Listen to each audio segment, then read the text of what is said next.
ইনকলাব জিন্দাবাদ। অতিমারির সুযোগে ভারতীয় রেলের 13,450টি পোস্ট বাতিল করা চলবে না। এই অতিমারির সুযোগে ভারতীয় রেলের 13,450টি পোস্ট বাতিল করা চলবে না। ইনকলাব জিন্দাবাদ।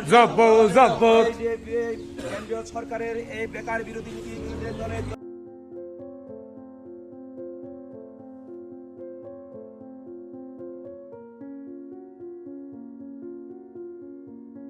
হয়ে গেল, সেখানে কোনো নিয়োগ নেই এবং 2 বছর ধরে সেখানে কোনো তাদের পরীক্ষা পর্যন্ত নেওয়া হচ্ছে না। এই সুযোগে যেখানে এই অতিমারির সুযোগে যখন সারা দেশ জর্জরিত, এই সময়ের মধ্যে নতুন নিয়োগ না করে ভারতীয় রেলের মধ্যে সেখানে 13,400টা পোস্ট সেখানে মোদী সরকার সেখানে বিলুপ্ত করতে চাচ্ছে। এর প্রতিবাদে আজকে আমরা এই সুরাই বাজারের আমাদের যুব বন্ধুরা সেখানে এখানে প্রতিবাদ সবাই মিলিত হয়েছে।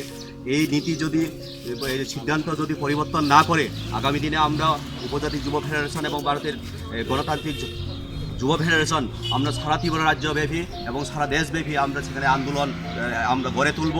তাছাড়া আমাদের দাবি থাকবে, আমাদের যারা কর্মহীন প্রতিটি পরিবার যারা 6 মাস ধরে কোনো কাজ নেই তাদেরকে 6 মাস ধরে সেখানে বিনামূল্যে 10 কেজি খাদ্যশস্য এবং সেখানে 60,500 টাকা করে তাদেরকে 6 মাস ধরে দেওয়ার জন্য আমাদের যে দাবি, সেই দাবি আমরা আজকে আবার এখানে রাখছি।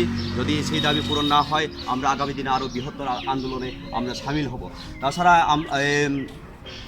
এখন এই বর্তমান পরিস্থিতিতে আমরা দেখতে পাচ্ছি যে করোনার এই আবহে আমরা দেখতে পাচ্ছি যে দেশবাসীকে সেখানে বিনামূল্যে সরকারের উদ্যোগে যে টিকাকরণের ব্যবস্থা করা দরকার, সেই জায়গার মধ্যে দাঁড়িয়ে আমরা দেখতে পাচ্ছি যে সরকার সেখানে বিভিন্ন তালবাহানা করছে। আর এখন পর্যন্ত সেই করোনার যে দ্বিতীয় স্টেপের মধ্যে পড়ে হাজার মানুষ যেভাবে মারা যাচ্ছে, ওই জায়গার মধ্যে দেশবাসীকে অতি সত্বর দ্রুত যতটুকু সম্ভব সেখানে কোনো ধরনের জটিলতা ছাড়া সেখানে টিকার ব্যবস্থা করানোর জন্য আমরা দাবি করছি এবং এই দাবি আমাদের ন্যায্য দাবি। এই দাবির সাথে আপনারা সহমত পোষণ করবেন এবং আগামী দিনে আমাদের বেকারদের সাথে বা ত্রিপুরার যে জনগণের সাথে আপনারা আগামী দিনে এগিয়ে আসবেন, এই আশা রেখে আমি আমার এই সংক্ষিপ্ত আলোচনা শেষ করছি। ইনকলাব জিন্দাবাদ। উপজাতি যুব ফেডারেশন, ভারতের গণতান্ত্রিক যুব ফেডারেশন জিন্দাবাদ।